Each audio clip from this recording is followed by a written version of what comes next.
Class में halogen family में मैंने आपको कंपाउंड्स के बारे में बताया था। रिएक्टिविटीज चल रही थी, नेचर ऑफ कंपाउंड चल रहा था। आइए उसी में थोड़ा सा आगे बढ़ते हैं। मैंने लास्ट क्लास में हेलोजन की वाटर के साथ आपको रिएक्शंस करके दिखाई थी कि फ्लोरीन वाटर से कैसे रिएक्शन करती है और बाकी हेलोजन्स वाटर के साथ कैसे रिएक्शन करती थी। ठीक, मैं फिर से याद दिला देता हूँ। जब हम फ्लोरीन की रिएक्शन कराते थे बेटा वाटर के साथ इन नॉर्मल कंडीशन या कोल्ड कंडीशन, तो आपने जो प्रोडक्ट्स यहाँ पर बनाए थे वो कुछ ऐसे बनाए थे कि 4HF बना था, याद है बेटा, और प्लस ऑक्सीजन बन गई थी ऐसे करके। फ्लोरीन को पसंद नहीं आया था कि नेगेटिव ऑक्सीजन लेके घूमे, तो इसने ले लिया था। लेकिन जब यही रिएक्शन हमने हाई टेम्परेचर पर कराई थी तो ओजोन बन गई थी, ये भी मैंने आपको बताया था।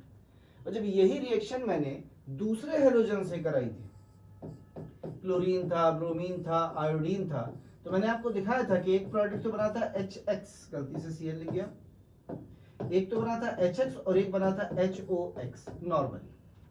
और मैंने कहा था कि यदि हम इसको गर्म कर दें, HOX को हीट कर दें, तो ये आपको क्या दे देता था, एक HX दे देता था और एक HXO3, यानी हाइपोहेलस एसिड से क्या बन जाता था, हेलिक एसिड बन जाता था। ये सब हमने आपको लास्ट क्लास में पढ़ाया था। इसी में यदि मैं कहूं कि बेस मिला दिया गया, सपोज करिए बेस डाल दिया, तो बेस डालने से होगा क्या ये जो एसिड्स बने हुए हैं आपके, बस यही है, ये एसिड उस बेस से रिएक्शन कर जाएंगे और क्या बना लेंगे जरा बताइए। यहाँ सोडियम फ्लोराइड यानी NaF बना लेंगे, यहाँ NaX या NaOH, और गर्म कर दोगे तो NaXO3। ऐसी तो रिएक्शंस होंगी ना। तो आइए जरा देखते हैं इनकी रिएक्शंस को बेस के साथ कराएंगे तो हम कैसे कराते हैं, और बेस इनकी रिएक्टिविटी को एकदम से कैसे बढ़ा देते हैं। तो हम पढ़ने जा रहे हैं इनकी रिएक्शंस किसके साथ, एल्कली या बेस के साथ। तो सुनिएगा बेटा, सबसे पहले यदि हम रिएक्शन बेस के साथ फ्लोरीन की करा रहे हैं, किसके साथ, NaOH के साथ, किसकी रिएक्शन करा रहे बेटा, फ्लोरीन की। तो याद करिए जरा क्या बनाया था आपने, वही प्रोडक्ट बनेंगे, जो HF बना था वो बन जाएगा NaF प्लस बन जाएगी ऑक्सीजन। कुछ याद है, सेम रिएक्शन है बेटा। अब इसे बैलेंस करना है आपको, तो आप बैलेंस करने के लिए ट्वाइस कर सकते हैं, ट्वाइस करेंगे तो ट्वाइस Na बन जाएगा, और साथ में हाइड्रोजन बैलेंस करने के लिए H2O लिख सकते हैं। लीजिए ये रिएक्शन है फ्लोरीन की NaOH के साथ। लेकिन जब फ्लोरीन के अलावा अब दूसरे हेलोजन्स की रिएक्शन कराएंगे तो प्रोडक्ट्स थोड़े डिफरेंट बनेंगे। क्या प्रोडक्ट बनेंगे, जब मैं अदर हेलोजन्स लूंगा, यानी यहाँ पे मैं क्लोरीन, ब्रोमीन, आयोडीन लूंगा और इसकी रिएक्शन यदि आपने NaOH के साथ कराई बेटा, तो दो पॉसिबिलिटीज होंगी अलग अलग, मैं दोनों को ही लिख देता हूं। डिसप्रपोर्शनेशन रिएक्शन होती है, इसे हम ऑलरेडी NaOH यानी अल्कली मेटल्स में पढ़ चुके हैं। रूल मैंने आपको पढ़ाया था। मैं दो तरीके से रिएक्शन करा रहा हूं, एक मैं कोल्ड में रिएक्शन करा रहा हूं डाइल्यूट से, और एक बार मैं इसे गर्म कर रहा हूं हॉट एंड कंसंट्रेटेड से। तो जब आप रिएक्शन कराएंगे तो ऊपर वाली में क्या बनेगा बेटा, एक NaX सोडियम हैलाइड, और यहां बनेगा NaOH सोडियम हाइपोहैलाइड, और हाइड्रोजन बैलेंस करने के लिए वाटर। यहां पे भी यही बनेगा NaX, और साथ में मिलेगा NaXO3 सोडियम, क्या नाम होता है बेटा इसका, हैलेट, प्लस बनेंगे 3H2। ये रिएक्शंस। यदि मैं यहाँ ऑक्सीडेशन स्टेट की बात करूं थोड़ी सी, तो यहाँ हेलोजन की ऑक्सीडेशन स्टेट 0 है, यहाँ 0 है। यहाँ हेलोजन की ऑक्सीडेशन स्टेट -1 है, -1 है। यहाँ हेलोजन की ऑक्सीडेशन स्टेट +1 है, या ऑक्सीजन की +5, सॉरी हेलोजन की +5 है। तो ध्यान से देखिए, 0 से -1 रिडक्शन और 0 से +1 ऑक्सीडेशन, यानी इस हेलोजन का क्या हो रहा है, डिसप्रपोर्शनेशन हो जाता है। ऑक्सीडेशन भी हो जाता है, रिडक्शन भी हो जाता है, तो हेलोजन का क्या हो जाता है बेटा, डिसप्रपोर्शनेशन हो जाता है। अब वो कह रहा है सर हेलोजन में रखे किसे, तो जिसे आपका मन करे आप उस हेलोजन को यहां पर ले सकते हैं। जैसे मैंने रिएक्शन कराई सपोज करिए क्लोरीन के साथ, इसके साथ क्लोरीन के साथ जब रिएक्शन कराते हैं किसकी, NaOH की, तो दो कंडीशन मैंने आपको बताई, एक कोल्ड एंड डाइल्यूट कंडीशन पूछ रहा है प्रोडक्ट बताइए, और एक कहता है हॉट एंड कंसंट्रेटेड के साथ प्रोडक्ट बताइए। तो पहले में क्या बनाओगे बेटा, NaCl sodium chloride plus NaOCl sodium hypochlorite, tomato वाला टी। पर जब यहां रिएक्शन कराओगे तो सोडियम क्लोराइड डमडम वाला D plus NaClO3 sodium chlorate, ये प्रोडक्ट बनेंगे। साथ में जब बैलेंस करेंगे तो वाटर बना ही लेंगे। यदि मैं ये क्लोरीन की जगह ब्रोमीन ले लेता तो NaBr होता। यदि मैं यहाँ पर आयोडीन ले लेता तो NaI NaOI, यहाँ पे करते तो NaI NaIO3, ये रिएक्शंस हो जाती। उम्मीद है समझ में आई होगी बेटा। जैसे मैंने क्लोरीन की दो रिएक्शन दिखाई हैं, अब बिल्कुल इसी मैनर में ब्रोमीन की रिएक्शन करा सकते हैं, बिल्कुल इसी तरीके से आयोडीन की रिएक्शन भी करा सकते हैं। Same products are obtain, same products आपको मिलेंगे। देख लीजिए कहीं कोई डाउट लग रहा हो आपको। क्लियर है बेटा इतना? आगे बढ़ जाए, हटा दो रिएक्शंस, आसान सी रिएक्शन है। चलिए थोड़ा सा आगे बढ़ते हैं। अब हम बात करते हैं रिएक्शन हेलोजन की। किसके साथ? हेलोजन के ही साथ, रिएक्शन विद हेलोजन। यानी एक हेलोजन को दूसरी हेलोजन से रिएक्शन करा रहे हैं, तो दो हेलोजन्स के बीच में रिएक्शन हो रही है। जब दो के बीच में होती है तो बोलते हैं इंटर, जिसको कहते हैं ना इंटरनेशनल। इंटरनेशनल मतलब दो नेशंस के बीच में। किसके बीच में? दो नेशंस के। तो दो के बीच में जब होते हैं तो इंटर बोलते हैं ना भाई। तो इंटर हेलोजन यानी दो हेलोजन्स के बीच में कौन से compound? Interhalogen compounds are formed. कैसे बनते हैं आइए इसको भी सीख लेते हैं भैया। यानी मैंने यहां पर कोई एक हेलोजन ली होगी पहली, और उसकी रिएक्शन कराई होगी किसी दूसरी हेलोजन X डैश के साथ, और जब रिएक्शन कराई होगी कुछ टेम्परेचर दिया तो इन दोनों ने आपस में रिएक्शन कर ली होगी, और इसने रिएक्शन करके बनाया होगा XX डैश N टाइप का कोई कंपाउंड। अब यहाँ पे आपको दो X नजर आ रहा है, मतलब दो हेलोजन्स नजर आ रही हैं। मैं इन हेलोजन्स को थोड़ा सा डिस्टिंग्विश करना चाहता हूँ, आप यहाँ पे डिस्टिंग्विश कर लीजिए। ये जो X है ये कहाँ से आई है? ये वाली। और ये जो X डैश है ये कहाँ से आई है? यहाँ से। कलर अलग दिखा देता हूँ दोनों के। ये क्या है? X dash. तो कह क्या रहा है, ध्यान से सुनिएगा कि ये जो रेड कलर से मैंने X लिया है, it is called central atom. क्या कहलाएगा? ये सेंट्रल एटम कहलाएगा। और ये जो ढेर सारे इधर जुड़ गए हैं N टाइम्स, ये वाले these are called terminal atoms या सराउंडिंग एटम्स, जो अच्छा लगे।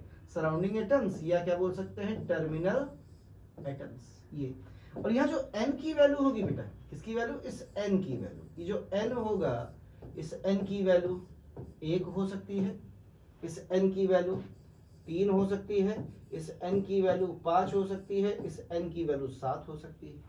ये डिपेंड करेगी कि आप किस एक्साइटेड स्टेट में बना रहे हैं। किसी भी हेलोजन की 1 वैलेंसी होती है, कौन सी स्टेट में? ग्राउंड स्टेट में।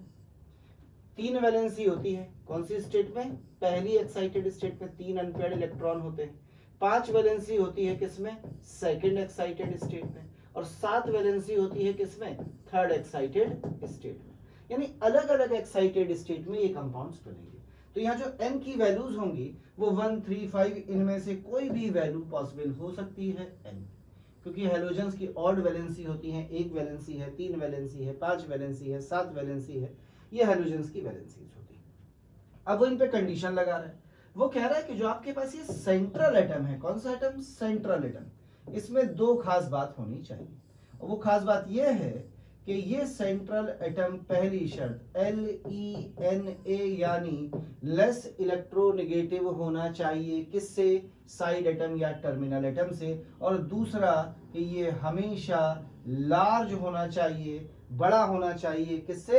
टर्मिनल एटम से। इसका मतलब ये हुआ सर कि जो टर्मिनल एटम्स होंगे जिनके बारे में हम बात करने जा रहे हैं, ये वाले या साइड एटम्स, इनकी इलेक्ट्रोनेगेटिविटी हमेशा ज्यादा होगी। यानी ये कैसे होंगे? मीना होने चाहिए, मोर इलेक्ट्रोनेगेटिव होने चाहिए, पहली शर्त। और शर्त नंबर 2 कि जो साइड एटम्स हैं ये कैसे होने चाहिए?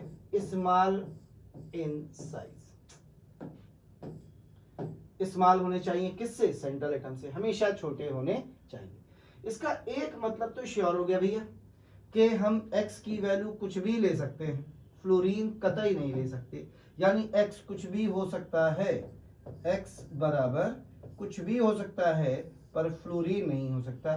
क्लोरीन हो सकता है, ब्रोमीन हो सकता है, आयोडीन हो सकता है, ये हो सकता है, ये हो सकता है, ये हो सकता है। बिल्कुल इसी तरह से यदि हम इधर बात करें साइड एटम्स की, तो साइड एटम फ्लोरीन हो सकता है, क्लोरीन हो सकता है, ब्रोमीन हो सकता है, पर आयोडीन कभी भी नहीं हो सकता। यानी हम ये कहेंगे कि जो हमारा साइड एटम है बेटा, वो फ्लोरीन हो सकता है, क्लोरीन हो सकता है, ब्रोमीन हो सकता है, पर कभी भी आयोडीन नहीं हो सकता। इसे हम साइड एटम की तरह इस्तेमाल नहीं कर सकते। क्यों? क्योंकि हमें मीना चाहिए, ये तो सबसे कम इलेक्ट्रोनेगेटिव है। इतना सोचिए सबसे पहले, क्या समझ में आया है बेटा? क्या शर्त रखी है मैंने? शर्त रखी है कि जो सेंट्रल एटम है वो एक है फिलहाल तो, हालांकि एक वाली दो भी हो जाते हैं। ये सेंट्रल एटम एक होता है, ये एक भी हो सकता है, एक से ज्यादा भी हो सकते हैं। हमेशा जो टर्मिनल एटम यानी साइड एटम्स होते हैं उनके लिए कहा जाता है कि वो हमेशा मोर इलेक्ट्रोनेगेटिव होते हैं, छोटे होते हैं साइज में। यानी हम आयोडीन को नहीं ले सकते क्योंकि ये तो सबसे लीस्ट इलेक्ट्रोनेगेटिव हो जाएगा और हमें मोर इलेक्ट्रोनेगेटिव चाहिए, इसलिए ले नहीं सकते। इसी तरह से सेंट्रल एटम को कहता है ये लेस इलेक्ट्रोनेगेटिव होना चाहिए, तो हम फ्लोरीन नहीं ले सकते। क्यों नहीं ले सकते? क्योंकि फ्लोरीन तो सबसे ज्यादा इलेक्ट्रोनेगेटिव है और हमें कैसे चाहिए? लेस इलेक्ट्रोनेगेटिव चाहिए। तो सेंट्रल एटम Cl हो सकता है, Br हो सकता है, I हो सकता है। इतनी बात बेटा देख लीजिए कि आपको समझ में आई है। आई है तो बन गई होंगी। अब इसी को थोड़ा सा आगे बढ़ाते हैं, आइए। अब वो इसी को आगे बढ़ा रहे हैं, मैं पेज नहीं पलट रहा हूँ, बस इतना हटा रहा हूँ। इन्हें आप बना तो चुके ही हैं, वैसे भी मैंने इन्हें हटा दिया। अब जरा इसी बात को थोड़ा सा आगे बढ़ाते हैं। वो कह रहा है कि जब आप n की वैल्यूज रखेंगे, क्या 1, 3, 5, 7, तो आपको कंपाउंड्स क्या मिलेंगे? आपको पहला कंपाउंड मिलेगा x डैश, n बराबर 1 रखा। आपको दूसरा कंपाउंड मिलेगा x डैश, n बराबर 3 रखा। आपको तीसरा कंपाउंड मिलेगा x डैश, n बराबर 5 रखा। आपको चौथा कंपाउंड मिलेगा x डैश, n बराबर 7 रखा। क्या मेरी बात समझ में आई है बेटा? कोई डाउट तो नहीं? तो यहां पर हम एक बात तो श्योर हैं कि जो x डैश है, कौन है? x डैश, ये हमेशा मीना होना चाहिए। कैसा होना चाहिए? मीना, मोर इलेक्ट्रोनेगेटिव होना चाहिए। यहां पर भी x डैश जो है मोर इलेक्ट्रोनेगेटिव होना चाहिए, यहां पर भी x डैश मीना होना चाहिए, और यहां पर भी x डैश मीना होना चाहिए। क्लियर? वो क्या कह रहा है, ध्यान दीजिएगा। वो कह रहा है कि यहाँ केवल और केवल आप फ्लोरीन को ले सकते हैं और किसी को नहीं। यहाँ भी केवल फ्लोरीन को ले सकते हैं और किसी को नहीं। यहाँ वो आपको थोड़ी चॉइस दे रहा है। वो कह रहा है फ्लोरीन को भी ले सकते हैं, आप यहाँ क्लोरीन को भी ले सकते हैं, और आप यहाँ ब्रोमीन को भी ले सकते हैं। अब यहाँ तो भैया आइटम ही दो लेने हैं, टेक एनी 2 आइटम्स, कोई भी 2 आइटम्स ले लीजिए। तो सुनिएगा ध्यान से, कहानी सारी की सारी कंपाउंड्स बना के मैं आपको दिखाने जा रहा हूँ। तो पहले नंबर पर जो कंपाउंड बनेगा, मैंने यहाँ ले लिया है Cl, ये ले लिया है F, तो ClF बन गया। मैंने यहाँ पर ले लिया है Br, इधर ले लिया है F, तो BrF बन गया। मैंने इधर ले लिया है I, इधर ले लिया है F, तो IF बन गया। समझ में आया? मैंने इधर ले लिया Br, अब अगर मैं मीना लेना है तो मैंने Cl ले लिया। मैंने इधर ले लिया I, इधर मैंने ले लिया Br या Cl, कोई भी ले लिया। तो इतने सारे ही बन जाएंगे 6। इसी तरह से बनाते चलिए, 5 दिख रहे हैं, एक और बना सकते हैं, ICl बन जाएगा। अब जरा आ जाइए x3 पर, यहाँ FCl Br किसी को भी ले सकते हैं। बनेंगे कैसे, इस पे नजर डालिए। मैं कलर बदल लेता हूँ। जैसे आपने Cl ले लिया और बना दिया है ClF3, क्या बना दिया? ClF3। आपने Br ले लिया और बना दिया है BrCl3। आपने I ले लिया और आपने बना दिया है ICl3, ऐसे करके, या IBr3 ऐसे करके। तो इस तरह के कंपाउंड्स आप आराम से बना सकते हैं। यहाँ पर अजीब भी है, यहाँ शर्त यह है कि आप F के अलावा और किसी को नहीं ले सकते। तो यहाँ जो बनेगा वो ऐसे ही बन सकता है, बस एक ClF5 बना सकते हैं हम, एक BrF5 बना सकते हैं आप, और एक IF5 बना सकते हैं, और आप कुछ नहीं बना सकते इसके अलावा। यदि आप चाहें कि हम BrCl5 बना दें तो नहीं बना सकते। और यहाँ पे केवल एक ही बनता है, वो है IF7 ओनली, और कुछ भी आप यहाँ पर बना नहीं सकते। कुछ नहीं बना सकते IF7 के अलावा, केवल ये बनता है। क्योंकि यदि आपने कहीं गलती से भी कोशिश कर दी कि सर हम ICl7 बना लें, तो आप ये नहीं बना पाएंगे। मैंने आपको बताया था, क्योंकि ये जो Cl है, ये जो मैंने बना दी, बड़ा साइज है, I के साथ स्टैंड नहीं करेगा। यदि आप सोचें कि हम ClF7 बना लें, तो मैंने आपको बताया था क्लोरीन 7 फ्लोरीन को होल्ड नहीं कर पाएगा, तो वाकई कुछ नहीं बनेगा, केवल फ्लोराइड बनेगा। Cl तो हम ले ही नहीं सकते थे, मैंने गलती से लेके दिखा दिया है। क्या समझ में आया बेटा? ये बनते हैं आपके सारे के सारे कंपाउंड्स। तो ये ढेर सारे इंटर हैलोजन कंपाउंड्स हैं। अब हमें इन इंटर हैलोजन कंपाउंड्स की प्रॉपर्टीज के बारे में बात करनी है। तो पहले एक नजर इन पे डाल लीजिए, फिर मैं इनकी प्रॉपर्टी के बारे में आपको बताता हूँ। यहाँ पे एक खास कंपाउंड है, ठीक है, इसे मैं बंद कर रहा हूँ ऐसे करके। What is that? ICl। इस कंपाउंड में खास बात यह है कि पूरे के पूरे इंटर हैलोजन कंपाउंड्स में ये ICl3 एकमात्र ऐसा कंपाउंड है जो एग्जिस्ट कर सकता है अपने डाइमर यानी I2Cl6 की फॉर्म में। ओनली, केवल यही एकमात्र किसमें बदल सकता है? अपने डाइमर में बदल जाता है। क्या बना लेता है? I2Cl6 बना सकता है। इसके अलावा इस तरह का डाइमर बनाने की कैपेसिटी और किसी कंपाउंड में नहीं होती, केवल यही बनाता है, स्टेबलाइज हो जाता है, और इसमें ब्रिज बॉन्ड्स पाए जाते हैं हैलोजेंस के, मतलब क्लोरीन ब्रिज बॉन्ड्स पे प्रेजेंट होता है। कैसे, उसे हम आगे देखेंगे। फिलहाल इतना आप बना लीजिए, ये आपके काम का है। अब मुझे इन्हीं कंपाउंड की प्रॉपर्टीज देखनी है जो लिखे गए, ठीक है ना? तो चलिए इनकी प्रॉपर्टीज की तरफ बढ़ते हैं। मैं इनको ऊपर ले जाऊंगा, दोबारा से लिखता हूं, और जो कंपाउंड मैंने बनाए थे वो मैं एक बार फिर से आपको लिख के दिखा रहा हूं। मैंने आपको बनाया था एक x डैश, एक बेटा मैंने आपको बना के दिया था x डैश 3, एक बेटा मैंने आपको बना के दिया था x डैश 5, और एक बेटा मैंने आपको बना के दिया था x डैश 7। और मैं इन सबके एक एक एग्जाम्पल लेता हूँ, केवल एक एक एग्जाम्पल सबके, ज्यादा नहीं ले रहा बेटा, इनको जरा बंद कर लेता हूँ ऐसे। और इन सब के मैंने कहा ना केवल एक ही एक एग्जाम्पल लूंगा, एक से ज्यादा नहीं लूंगा, क्योंकि कुछ बातें समझनी है बस मुझे। चलिए इन्हीं से समझता हूं। सबसे पहले तो ध्यान दीजिएगा मेरी बात पे, यहां से आइए। हेलोजन पे कितने इलेक्ट्रॉन्स होते हैं भैया? वैलेंस शेल में 7, 7 में एक ने बॉन्ड बचा लिया, कितने बचे? 6। तो इस पे 3 लोन पेयर है, इससे 3 बॉन्ड बना लिए तो बचे 4, 2 लोन पेयर है। इससे 5 बॉन्ड बना लिए, बचे 2, इस पे कोई लोन पेयर नहीं।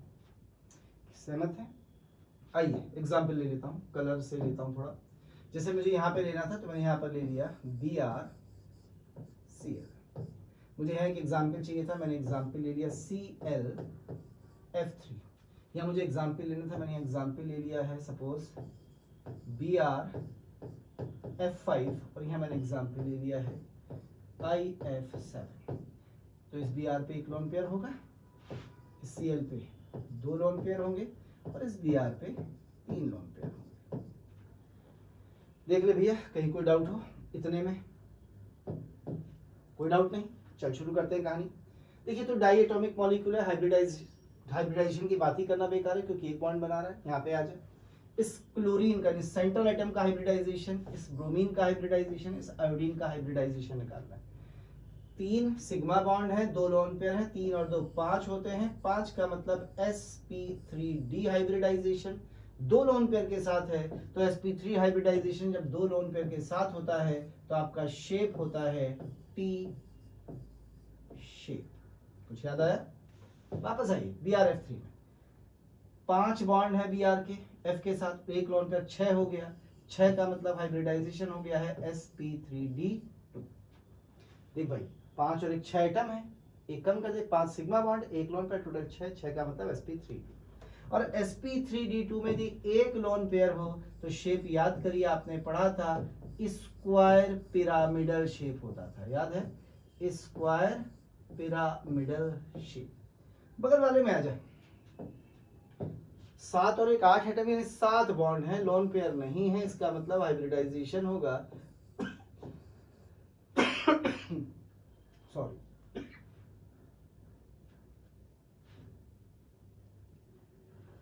हाइब्रिडाइजेशन होगा बेटा sp3d3, और इसमें आपका शेप होता था पेंटागोनल बाइपिरामिडल, पेंटागोनल बाइपिरामिडल।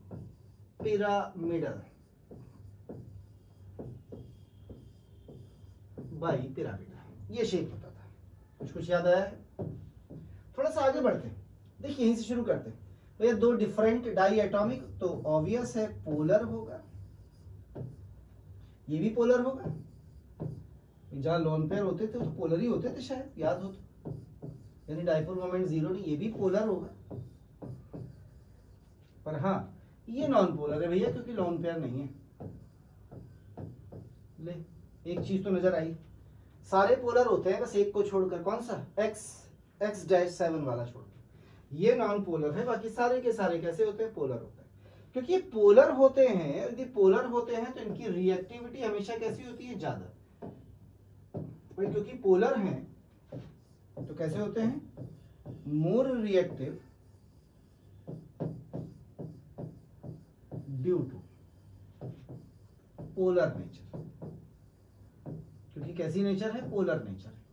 और यदि मैं इनकी रिएक्टिविटी की बात करूं, इनका कंपैरिजन देखूं, तो देख भाई हेलोजन जो है उसमें फ्लोरीन तो सुपर हेलोजन है, बहुत ही ज्यादा रिएक्टिव। पर इसके बाद आपके आते हैं इंटर हेलोजन कंपाउंड, यानी XXN 5 तक, नॉन पोलर वाले नहीं ले रहा मैं, ठीक है, ये आते हैं भैया। इसके बाद जो आएंगे वो आएगी क्लोरीन की रिएक्टिविटी, इसके जो बाद आएगी वो आएगी ब्रोमीन की रिएक्टिविटी, फिर आएगी आयोडीन की। यानी हम कहते हैं जो इंटर हेलोजन कंपाउंड से they are more reactive than halogens, वो हेलोजन्स के कंपेयर में ज्यादा रिएक्टिव होते हैं।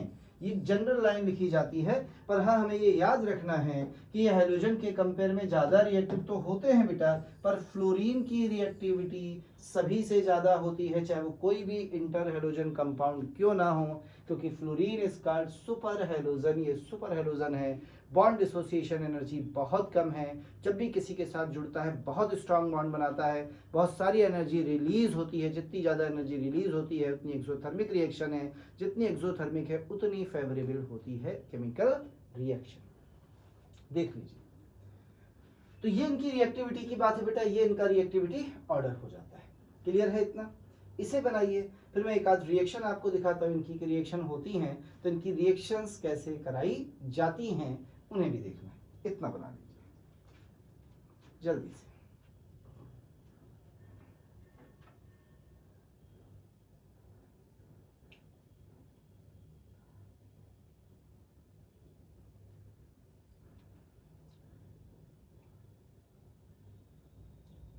सबके शेप बेटा देख लीजिए, हाइब्रिडाइजेशन याद रखिए, पोलर नॉन पोलर याद रखिए, और हो सके तो ये रिएक्टिविटी का ऑर्डर भी आपको याद रखना पड़ेगा। चलिए आगे बढ़ते हैं। मैं इन इंटर हेलोजन कंपाउंड्स की रिएक्टिविटी की बात करें तो आपने कहा ये बहुत रिएक्टिव हैं, तो मैं इनकी रिएक्शन करा के देखना चाहता हूं, रिएक्शन विद वाटर H2O के साथ। जरा देखिए रिएक्शन कराना कितना आसान है। हमारे पास कौन कौन से कंपाउंड है, ध्यान से देखिएगा, X डैश, ये ना X डैश 3, X डैश 5 और X डैश 7। मैं चाहता हूं यहां इनकी इलेक्ट्रोनेगेटिविटी, ये मीना है तो ये लीना है, तो इसकी ऑक्सीडेशन स्टेट होगी +1, इसकी -1, इसकी होगी +3, इसकी होगी +5 और इसकी होगी +7। क्यों? क्योंकि जो X डैश है वो तो आप पहले ही बता चुके हैं ना बेटा, कि जो X डैश है ये वाला, ये तो मीना है, ये जो X डैश है ये फ्लोरीन है, ये X डैश फ्लोरीन है, ये X डैश फ्लोरीन है, यानी मोर इलेक्ट्रोनेगेटिव एटम है। तो जब हम इन सभी की रिएक्शन कराएंगे किसके साथ बेटा? H2O के साथ। तो देखिए कितना आसान सा होता है, जैसे मैंने इसकी रिएक्शन H2O से कराई तो तोड़ दिया, इसको दे देंगे H+, इसे दे देंगे OH-, तो जब H+ देंगे तो ये बन जाएगा HX डैश, तो जितने भी डैश होंगे वो तो HX में बदल जाएंगे, हाइड्रोजन प्लस से जुड़ जाएंगे, और OH जाके दे देगा HOX, यानी यहाँ आपको एसिड मिलेगा ऑफ सेम ऑक्सीडेशन स्टेट। यहाँ +1 था तो यहाँ +1 का मिलेगा। तो सारी रिएक्शन करा डाली जाए बिल्कुल ऐसे, ये भी रिएक्शन H2O से टेक 2 टाइम्स, ये भी रिएक्शन H2O से टेक 3 टाइम्स, ये भी रिएक्शन H2O से टेक 4 टाइम्स। एक हाइड्रोलिसिस का वीडियो पड़ा होगा, देख लीजिएगा, मैंने सारे हाइड्रोलिसिस दुनिया के जितने भी कंपाउंड से करा रखे हैं, यूट्यूब से सर्च करके आप रिएक्शन को पढ़ सकते हैं। चलिए हमें करना क्या था, अपना काम आसान सा बिल्कुल। जितने भी ये x डैश वाले हैं ये तो सब बना लेंगे 3h x dash, 5h x dash, 7h x dash बन गए। अब भैया हमें हेलोजन एसिड्स बनाने हैं, क्लियर। तो 3H तो आ गए, 1H बचा, कितना 1H बचा, 2O बचे, तो क्या बन गया HXO2 HClO2 टाइप। यहाँ पे क्या बनेगा HXO3, यहाँ क्या बनेगा HXO4। सबके नाम आपको पता है क्योंकि मैं आपको पढ़ा ही चुका हूँ इनके बारे में, ऑक्सी एसिड्स के बारे में। यहाँ +3 ऑक्सीडेशन स्टेट वाला, यहाँ +5 वाला, यहाँ +7 वाला। हाइपोहेलस एसिड, हेलस एसिड, हेलिक एसिड, पर हेलिक एसिड, Cl लगा दे, हाइपोक्लोरस, क्लोरस, क्लोरिक, पर क्लोरिक एसिड लगा देंगे। तो ये वाली जो X है ये तो हमेशा मीना होगी, बस ये आपकी लेस इलेक्ट्रोनेगेटिव है। तो जो लीना है वो क्या बनाती है ऑक्सी एसिड, और जो मीना है वो क्या बनाती है हाइड्रा एसिड। यानी हमें कुछ नहीं करना, जो मीना वाली थी, कौन सी वाली बेटा, जो मीना थी, दो है ना, एक तो है लीना LENA लीना, इसका तो बना दो क्या oxy acid with same oxidation state of same oxidation state. बची कौन मीना, मीना, मीना के साथ कुछ नहीं करना, मीना का कहना तो हाइड्रा एसिड या हाइड्राइड, पढ़ाया था मैंने आपको हाइड्रा एसिड, तो हाइड्रा एसिड बना दो HX। दो काम करने हैं बस, लीना का ऑक्सी एसिड बना दीजिए सेम ऑक्सीडेशन स्टेट के साथ, और मोर इलेक्ट्रोनेगेटिव का हाइड्रा एसिड बना दीजिए। रिएक्शंस मैंने सारी लिख दी हैं, फिर भी मैं चाहूंगा कि आप एक बार एनसीईआरटी से पढ़ जरूर ले बेटा, क्योंकि उन्होंने इतनी रिएक्शंस तो नहीं लिखी हैं, उन्होंने एक रिएक्शन दो रिएक्शन लिख के छोड़ देते हैं, पर मैं चाहूंगा कि आप उसे पढ़ जरूर लीजिए, वो आपके बड़े काम आता है। तो रिएक्शन विद वाटर हो गई भाई इंटरहैलोजन कंपाउंड्स की। आइए एक पॉइंट और है वो भी पढ़ लेते हैं, खत्म ही कर देते हैं इंटरहैलोजन्स को, हटा दूं। तो हमेशा याद रखिएगा जो लीना है X वाला वो किसमें बनेगा ऑक्सी एसिड में, और जो मीना है X डैश वाला वो हमेशा बनेगा हाइड्रा एसिड में, ठीक है। चलिए बेटा एक छोटी सी चीज और देख लेते हैं, यूजेस। वैसे तो ये बहुत सारे काम में आते हैं, इनर्ट सॉल्वेंट्स भी होते हैं, पर इनका एक बड़ा अच्छा यूज है केमिस्ट्री में, कहते हैं दीज आर, यदि हम इनके फ्लोराइड्स लें तो वो अच्छे फ्लोरिनेटिंग एजेंट होते हैं। कैसे होते हैं फ्लोरिनेटिंग एजेंट, यानी कहीं पे भी आपको फ्लोरिनेशन कराना हो तो ये काम आ जाते हैं। कैसे काम आते हैं आइए जरा ध्यान देना। जैसे मान लीजिए बस यूरेनियम 235 ये था सॉलिड, और आप इसके फ्लोराइड्स बनाना चाहते हैं तो आप इसकी रिएक्शन करा दीजिए प्लस इसके साथ। यदि आपको ClF3 पसंद है तो इसी के साथ करा दीजिए, और यदि ये पसंद नहीं है तो आप BrF3 का इस्तेमाल भी कर सकते हैं। और जैसे आप रिएक्शन कराएंगे, जैसे आप इनकी रिएक्शन कराएंगे बेटा, यू विल गेट UF6। क्या मिलेगा UF6, 3 3 9 थे, 6 आ गए, कितने बचे 3, यानी you will get thrice ClF। यदि आपने ब्रोमीन लिया होगा तो क्या बचेगा BrF, और मिल जाएगा UF6। यानी यूरेनियम एक रेडियो एक्टिव एलिमेंट है और हम इसका फ्लोरिनेशन करा के कंपाउंड बनाना चाहते हैं, तो हम इनकी रिएक्शन ClF3 या BrF3 से करा दें तो ये तुरंत इस यूरेनियम को क्या कर देते हैं फ्लोरिनेटेड कर देते हैं, मतलब फ्लोरीन को इसमें उठा के लगा देते हैं और आपको प्रोडक्ट दे देते हैं UF6। क्लियर है बेटा, देख लीजिए कोई डाउट हो तो। ये होते हैं इंटर हैलोजन कंपाउंड्स, ये था इंटर हैलोजन कंपाउंड्स के बारे में। हटा दूं, हटा दूं, चलिए आगे बढ़ जाते हैं, थोड़ा सा आगे बढ़ जाते हैं, थोड़ा सा और कंपाउंड्स पर चलते हैं। और सबसे पहले अब कंपाउंड्स में बात करते हैं तो पढ़ेंगे इसे, what is that, hydrogen chloride. देखिए हमेशा एक बात याद रखिए, जब भी वो हाइड्रोजन क्लोराइड लिखता है तो मेरे ख्याल से हाइड्रोजन क्लोराइड का मतलब HCl होता है, पर जब वो हाइड्रोजन क्लोराइड नाम लिखता है ना तो ये गैस होती है, और जब वो हाइड्रोक्लोरिक एसिड लिखता है तो ये HCl लिक्विड होता है, यानी तो इसे पानी में घोल दिया जाता है, तो इसका नाम बन जाता है हाइड्रोक्लोरिक एसिड। यानी हाइड्रोजन क्लोराइड बोल रहा है तो HCl गैस है, और यदि वो बोल रहा है हाइड्रो हाइड्रोक्लोरिक एसिड। दोस्तों हाइड्रोक्लोरिक एसिड बोला है तो याद रखिए ये भी HCl है बट एक्वस। अब इसका नाम है हाइड्रोक्लोरिक एसिड। ये दोनों में फर्क होता है बेटा। और ये जो हाइड्रोक्लोरिक एसिड, इसके बारे में मैंने आपको एक बात बताई थी, आपको याद हो तो मैंने आपको बताया था कि इसी को आप एक नाम और देते थे, याद है ना, क्या कहते थे बेटा? Spirit of salt. क्या बोलते हैं इसे? Spirit of salt. या और इसका एक और नाम होता है बच्चा, कहां चला गया? चलिए, इसका एक नाम और भी होता है, it is also called muriatic acid. क्या बोलते हैं? Muriatic acid. म्यूरियाटिक एसिड भी इसी का नाम होता है, इसी को म्यूरियाटिक एसिड भी बोला जाता है। तो आप इसे स्प्रिट ऑफ साल्ट बोलिए या आप इसे म्यूरियाटिक एसिड बोलिए, दोनों नाम इस HCl के। तो हम लोग सीख रहे हैं method of preparation of HCl। Actually हम जो बनाना सीखते हैं वो HCl गैस होती है, बाद में अपन इसे पानी में डाल लेते हैं और पानी में डाल के क्या बना लेते हैं? स्प्रिट ऑफ साल्ट या म्यूरियाटिक एसिड बना लेते हैं। पर शुरुआत हम हाइड्रोजन क्लोराइड गैस बनाने से ही करते हैं। नेचुरल स्टेट इसकी यही होती है, HCl गैस। तो चलिए इसके बारे में थोड़ा सा पढ़ लिया जाए। तो सबसे पहले नंबर पर मैं सिखाने जा रहा हूं आपको HCl बनाने का प्रिपरेशन मेथड।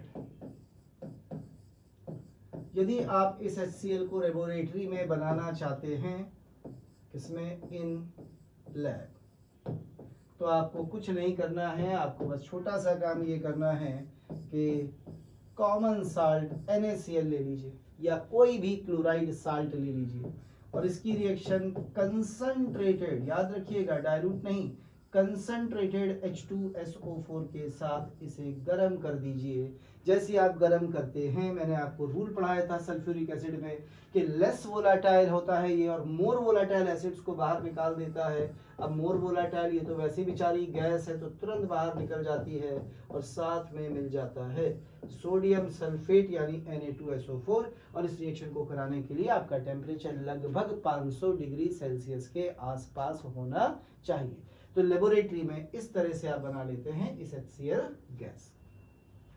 ऐसे बनता है बेटा। और इसको फिर इसको फिर ड्राई किया जाता है, क्योंकि ये मॉइस्ट होती है तो ड्राई करने के लिए इसमें थोड़ा H2SO4 डाल दिया जाता है। ये H2SO4 इससे बचे हुए पानी को भी खींच के बाहर कर देता है, क्योंकि H2SO4 HCl को ऑक्सीडाइज क्लोरीन में तो कर नहीं पाता है, ये हम पीछे पढ़ के आए हैं H2SO4।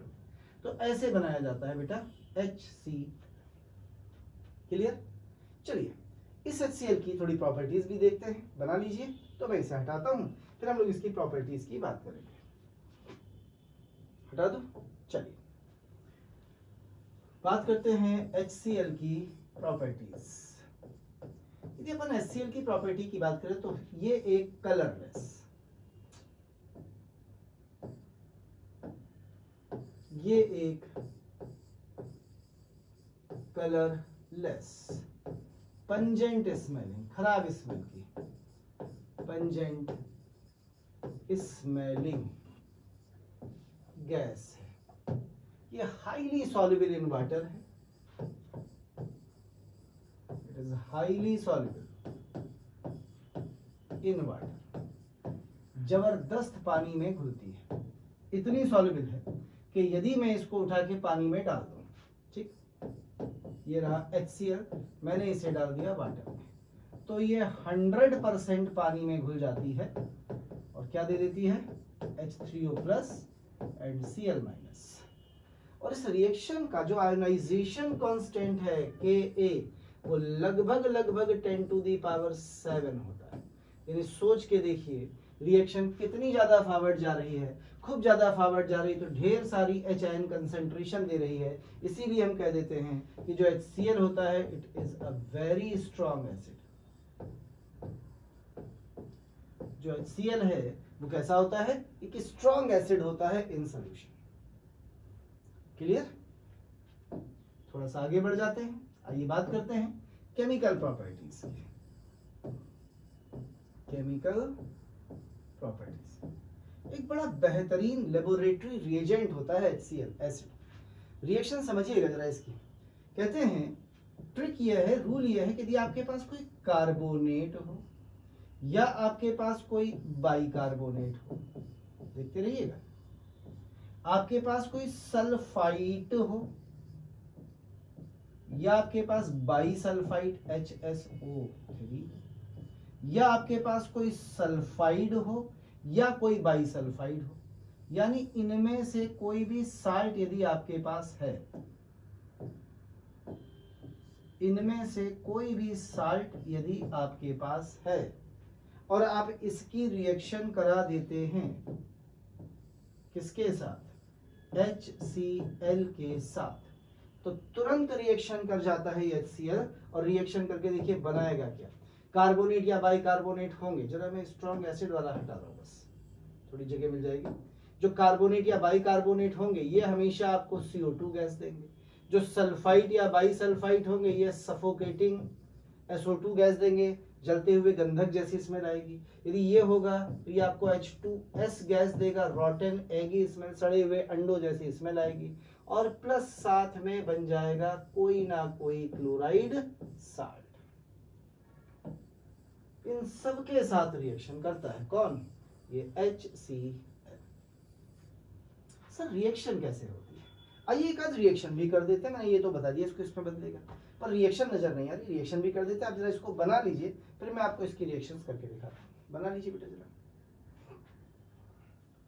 बस खत्म होने वाला है चैप्टर। इसका थोड़ा सा क्लोरीन है उसके बारे में पढ़ना है और चैप्टर खत्म। इंट्रो हैलोजेंस हम पढ़ ही चुके हैं।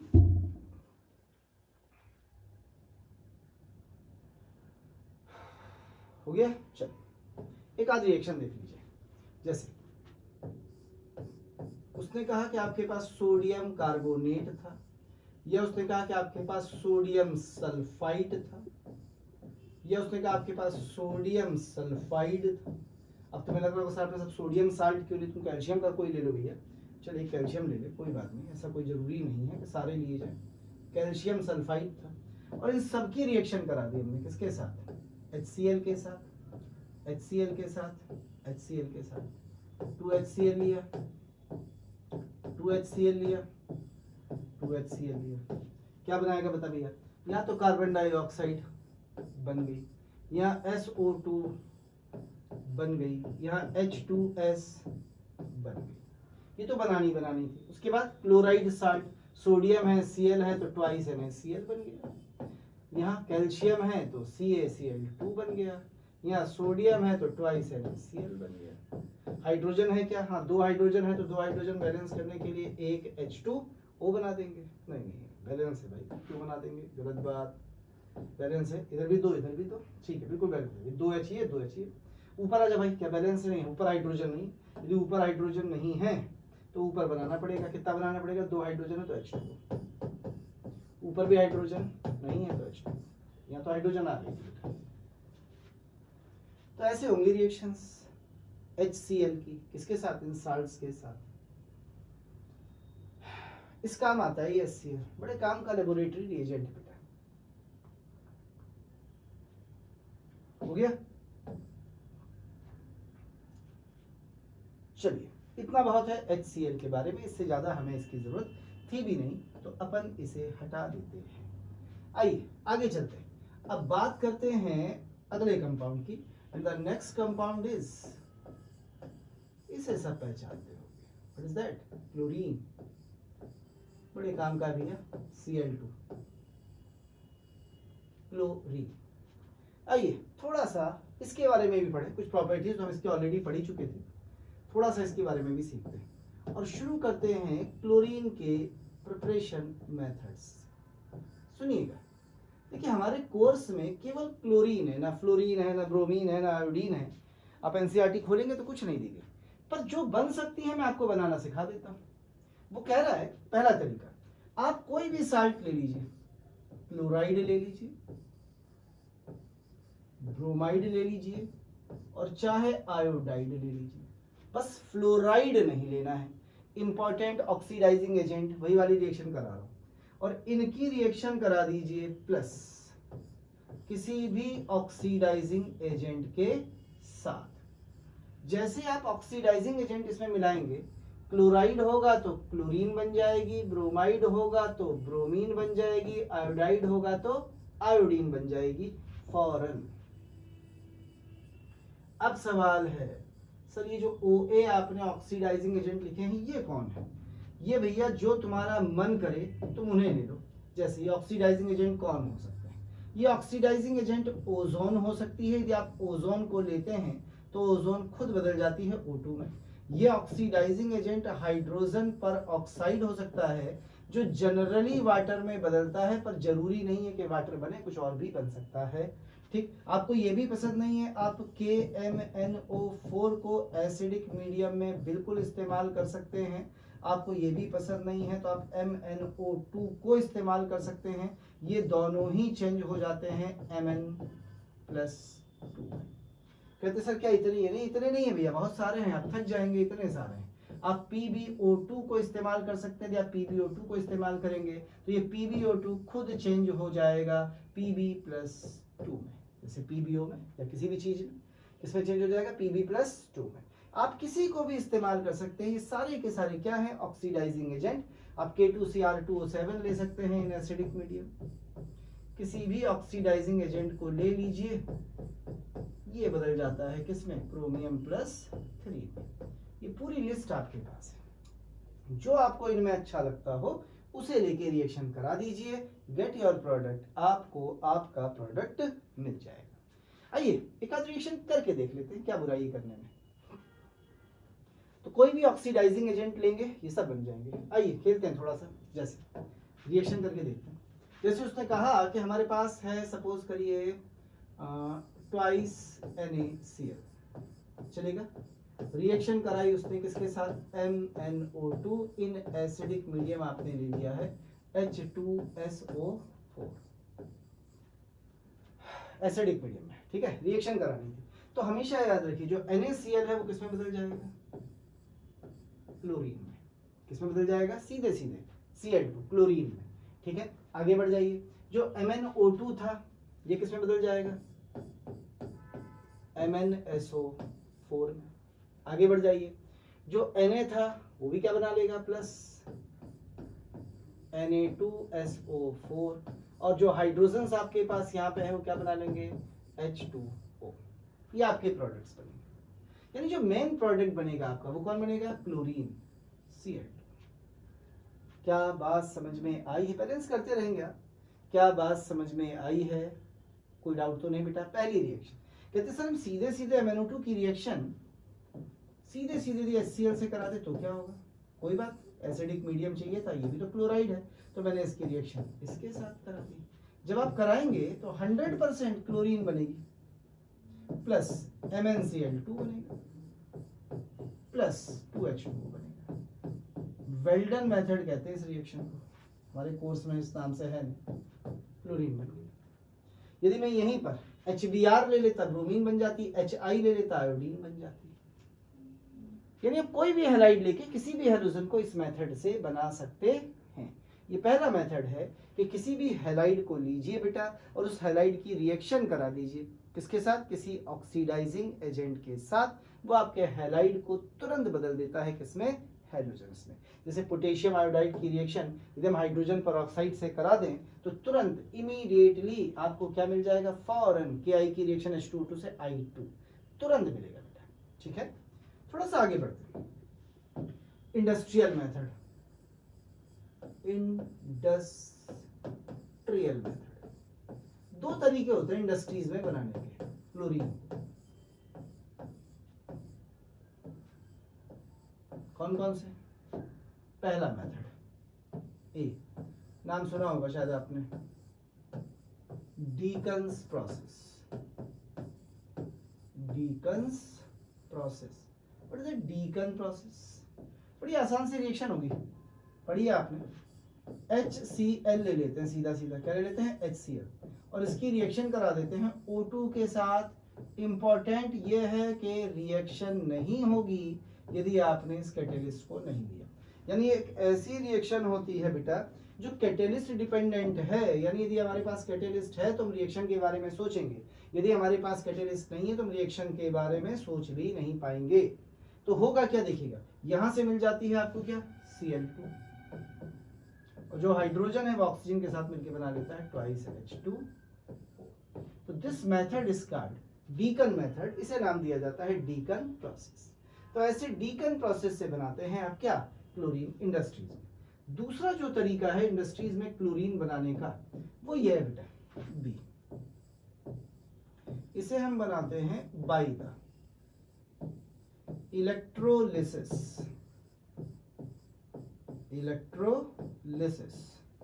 Of brine solution. कौन सा solution, brine. What is that brine solution? Brine solution होता है सैचुरेटेड या कंसंट्रेटेड NaCl सोल्यूशन, इसे बोला जाता है ब्राइन सोल्यूशन।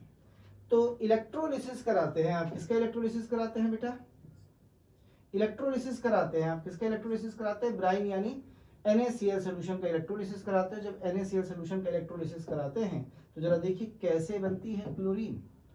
ये रहा NaCl, ऑब्वियस सी बात है कि इलेक्ट्रोलिसिस करा रहे हैं तो वाटर में ही करा रहे होंगे। जब रिएक्शन कराते हैं तो आपको एक तो मिलती है हाइड्रोजन गैस, कहां पे मिलती है बेटा, कैथोड पे। कहां पे मिलती है, कैथोड पे। एक मिलती है क्लोरीन गैस, कहां पे मिलती है बेटा, एनोड पे। यही आपको बनानी थी, क्लोरीन कहां मिलती है, एनोड पे। और जो कुछ बचता है वो साइड प्रोडक्ट मिलता है, क्या मिलता है, एक बाई प्रोडक्ट या साइड प्रोडक्ट, वो साइड या बाई प्रोडक्ट मिलता है NaOH। याद करिए अल्कली मेटल्स में NaOH के मेथड ऑफ प्रिपरेशंस, वो मैंने आपको पढ़ाया था।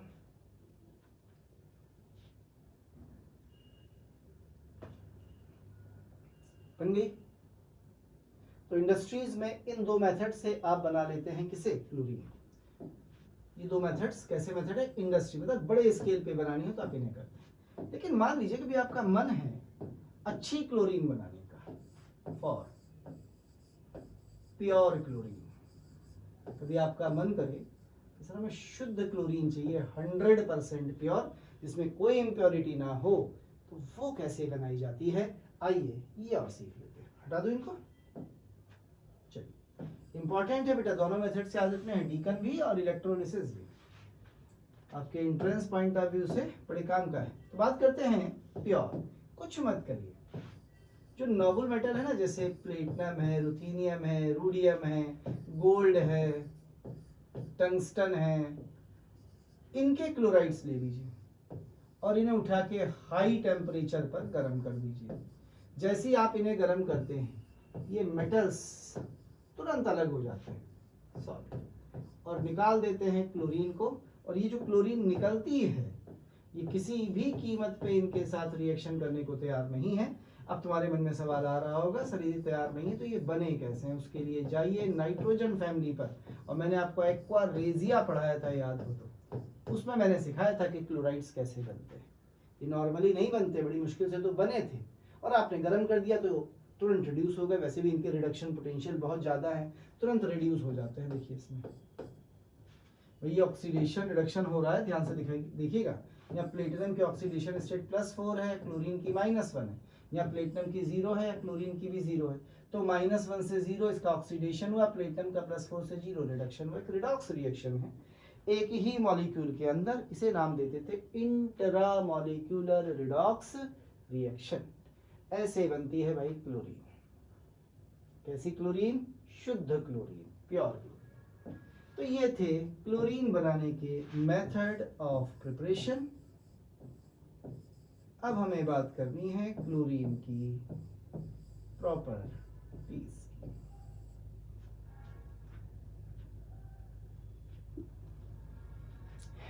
बना दीजिए, और थोड़ा टाइम टेकिंग है अभी भी, लगभग 20 से 25 मिनट का बाकी है, क्योंकि मैं थोड़ा सा बर्थोले साल्ट के बारे में बताऊंगा, थोड़ी चीज़ें और हैं बीच की।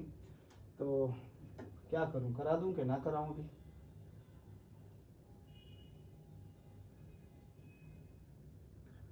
चलिए अगली क्लास में करते हैं, 1 घंटे का वीडियो होने ही वाला है, थोड़ा सा रह गया है 15-20 मिनट का।